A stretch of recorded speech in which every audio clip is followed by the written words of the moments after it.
ভয়ানক এক খবর এলো ইরান থেকে। দুর্ঘটনার কবলে পড়েছে দেশের শক্তিধর নেতা প্রেসিডেন্ট ইব্রাহিম রাইসিকে বহনকারী হেলিকপ্টার। রোববার ইরানের আজারবাইজান প্রদেশের সীমান্তবর্তী এলাকায় এই দুর্ঘটনা ঘটেছে বলে জানিয়েছে ইরানের রাষ্ট্রীয় গণমাধ্যম থেকে শুরু করে আন্তর্জাতিক গণমাধ্যম। এই খবরে চারদিকে ব্যাপক চাঞ্চল্য ছড়িয়ে পড়েছে।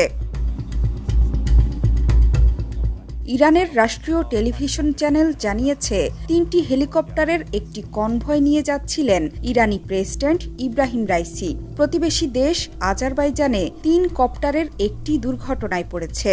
ইরনা জানিয়েছে, আজারবাইজানের প্রেসিডেন্ট ইলহাম আলিয়েভের সঙ্গে দেখা করতে দেশটিতে উড়ে যান প্রেসিডেন্ট রাইসি। সেখানে যৌথ উদ্যোগে নির্মিত একটি বাঁধের উদ্বোধন করেন তারা। এরপর ফেরার পথে দুর্ঘটনার মুখে পড়ে কপ্টারটি।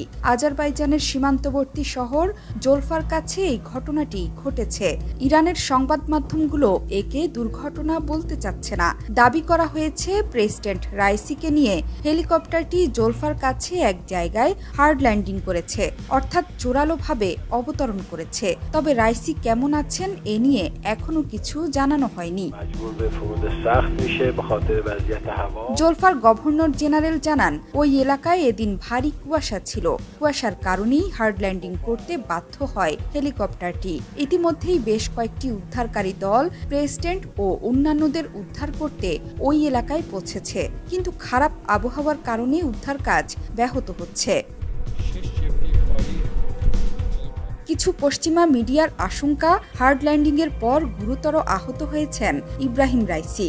এখনো পর্যন্ত প্রেসিডেন্টের কোনো খোঁজ পাওয়া যায়নি। তেহরানের কন্ট্রোল রুম থেকে হেলিকপ্টারের ক্রুদের সঙ্গেও যোগাযোগের চেষ্টা করা হচ্ছে, কিন্তু এখনো সেটি সম্ভব হয়নি। এদিকে দেশের রাষ্ট্রীয় গণমাধ্যমকে স্বরাষ্ট্রমন্ত্রী বলেছেন, ঘন কুয়াশার কারণেই হেলিকপ্টারটি জরুরি অবতরণে বাধ্য হয়।